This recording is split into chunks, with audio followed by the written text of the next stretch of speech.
Interpol se formó en Manhattan, Nueva York en 1997, durante los días de estudiantes de la Universidad de Nueva York. Daniel Kessler se juntó con el que fue el baterista original Greg Drudy y con Carlos Dengler. Ambos dejarían la banda tiempo después. Kessler llama a Paul Banks, que ya se conocían. Banks no tenía la intención de formar parte de una banda. Su deseo siempre fue tener una carrera en solitario. Para Daniels fue realmente difícil encontrar integrantes para la banda. Creo que sabía que esto es algo que realmente me apasionaba. Sabía que esto es lo que realmente quería hacer con mi vida. No necesariamente en cuanto a estar en una banda de rock como una carrera, pero ya sabes, trabajar en la música. Más que saber tocar rápido la guitarra o de lo técnicamente bueno que fuera, Daniel buscaba algo más. Esas cosas nunca me interesaron realmente, así que con eso en mente se trataba más de la gente, incluso con Paul. Él se unió a la banda sin que nadie lo oyera cantar. Fue más bien porque siempre había tenido un presentimiento sobre ese tipo, y lo conocí cuando yo tenía 21 años y él 18, y estaba recién salido del high school, y yo aún no había empezado la universidad. Siempre se comportó de una manera que parecía que tenía algo un poco diferente. Lo mismo con Carlos, lo mismo con Sam.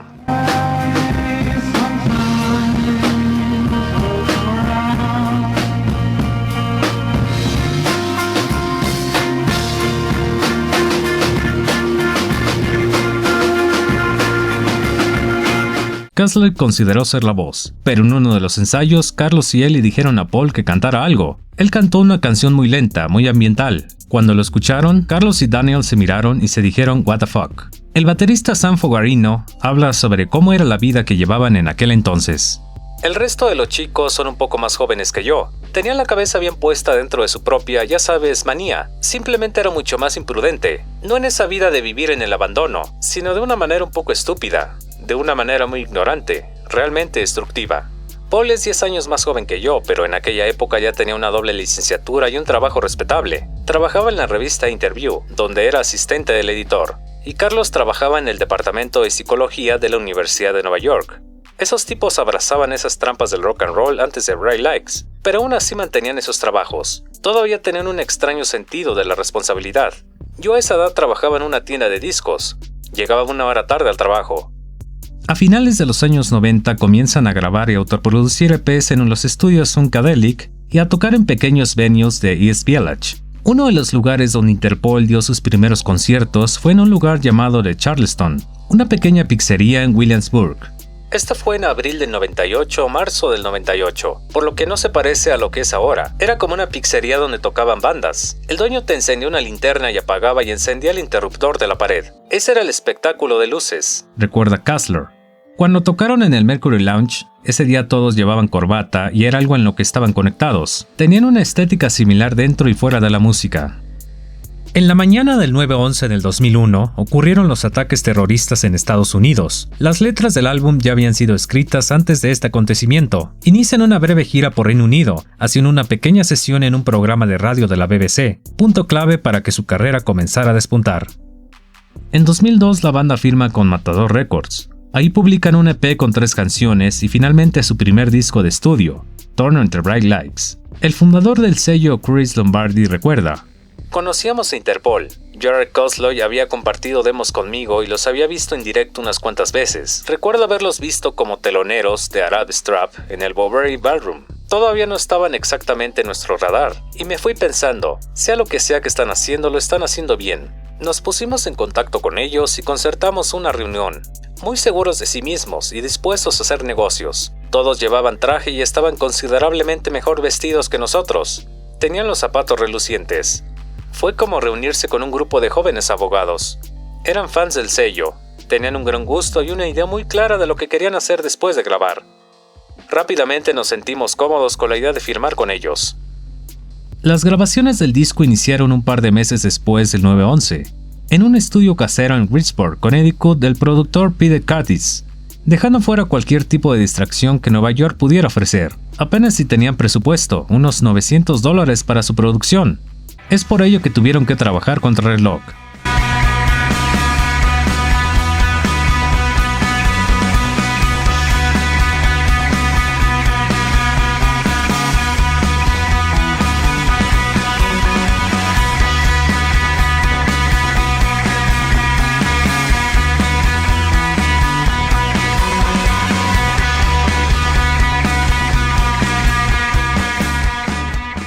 Al momento de la grabación no hubo mucha producción, pues la banda ya había grabado varios demos que estaban bastante trabajados y se la pasaban todo el día ensayando. El disco es prácticamente una grabación en vivo, era precisamente lo que la banda quería plasmar en Turn on the Bright Lights. Vivían en la casa donde grababan y apenas salían de allí para comprar alcohol.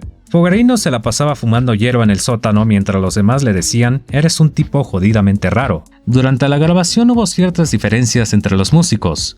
Carlos quería que todas sus partes de teclados tuvieran un volumen muy alto, mientras que Sam volteaba hacia Daniel y le decía, esto es terrible. Daniel ponía los ojos en blanco y se salía de la habitación mientras algo gritaba.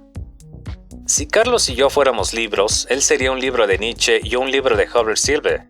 Mentalidades totalmente diferentes, pero musicalmente todo encajaba a la perfección, mencionó Sam. Así como Ian Curtis de Joy Division, una de las bandas que más influyeron a Interpol, Paul Banks grababa con las luces apagadas. No soportaba la forma en que sonaba su voz en el estudio. Odiaba tanto el sonido de mi propia voz en una canción que no podía esperar a poner la distorsión después. No quiero que nadie la escuche si no la distorsionamos, decía Paul Banks. Untitled es una canción que decidieron fuera la primera del disco y con la cual iniciarían sus conciertos, pues es la forma de darle la bienvenida a la gente a su sonido, a su atmósfera.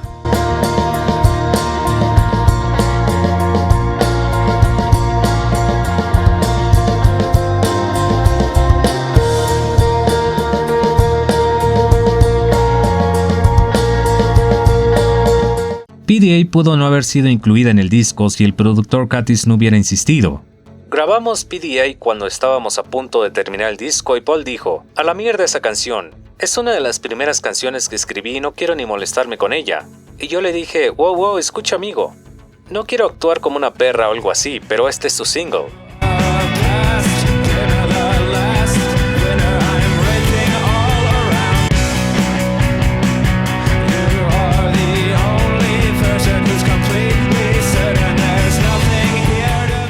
Según Kastler, la combinación de guitarras en PDA está inspirada en Fugazi. Estaba muy influenciado por esa banda. Los veía siempre que pasaban por Nueva York.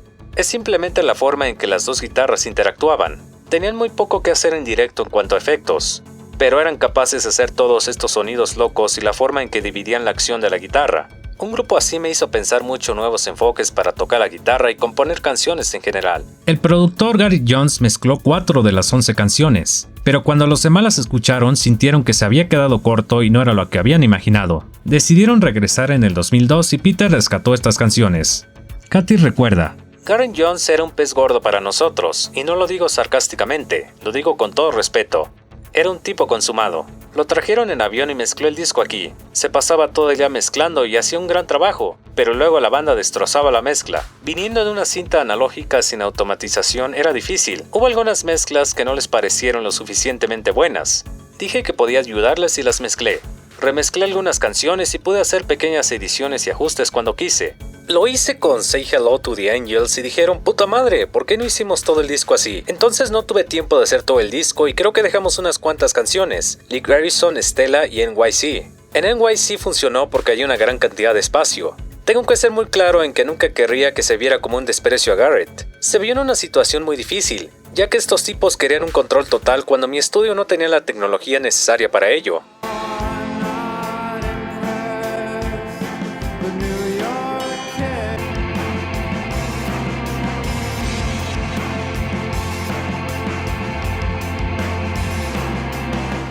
Mientras el productor Peter Curtis le estaba dando los últimos retoques al disco, Carlos lo miraba y le dice, espero que este disco sea un éxito porque estoy cansado de ser pobre. Curtis se gira y riendo le responde, ¿me estás tomando el pelo? ¿Crees que te vas a hacer rico haciendo rock indie? Estás loco. Para el arte del disco, la banda se reunió con el diseñador Sean McCabe, quien trabajaba para MTV y nunca había hecho la portada de un álbum. Tenía muchas fotografías antes de conocer a la banda, de paisajes sombríos, viñetas cinematográficas que creaban un efecto extraño y sombrío. La fotografía era de un cine en Londres. Sean estaba sentado en la primera fila porque las entradas se habían agotado. Por alguna razón tenía esas luces rojas en la pantalla esperando a que la película empezara. Sean McCabe recuerda, su música parecía muy cinematográfica, así que pensé en muchas imágenes mientras escuchaba su álbum. Me pasé semanas escuchando una versión sin masterizar del álbum con un orden de pistas diferente. Con las diferentes versiones, conseguí una nueva copia y estaba escuchando en el metro este álbum pensando en estas imágenes. El concepto, que fue como se los vendí, era que su música me hacía pensar en todas esas imágenes. Era una gran idea para una portada, porque es una pantalla de cine en blanco. Puedes proyectar en ella la imagen que quieras, y creo que eso es poderoso. Y como en todo el álbum se llama Turn to Bright Lights y hay una imagen con esas extrañas cosas luminosas en la parte superior, si me hubiera esforzado mucho en pensar en esa idea no habría funcionado.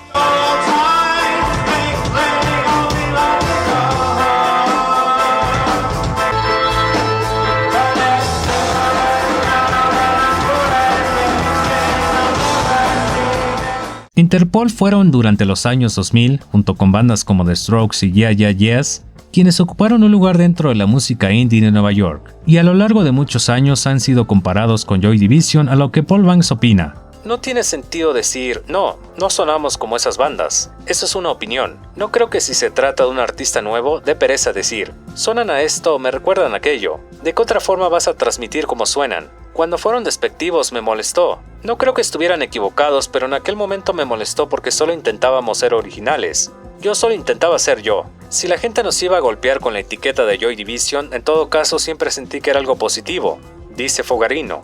Algunos de los compañeros de banda no sabían realmente cómo reaccionar o estaban un poco más a la defensiva. Es justo, ellos escribían las melodías y yo no, pero sobre todo esos críticos pensaban que estábamos perpetuando algo bueno. Una vez publicado Turn to Bright Lights, que por cierto Carlos le decía a Paul Banks en broma que el disco había que llamarlo Celebrated Best Lines of the Future, se lanzaron a la carretera para su primera gira nacional. Sobra decir que fue un éxito y su base de fans se materializó.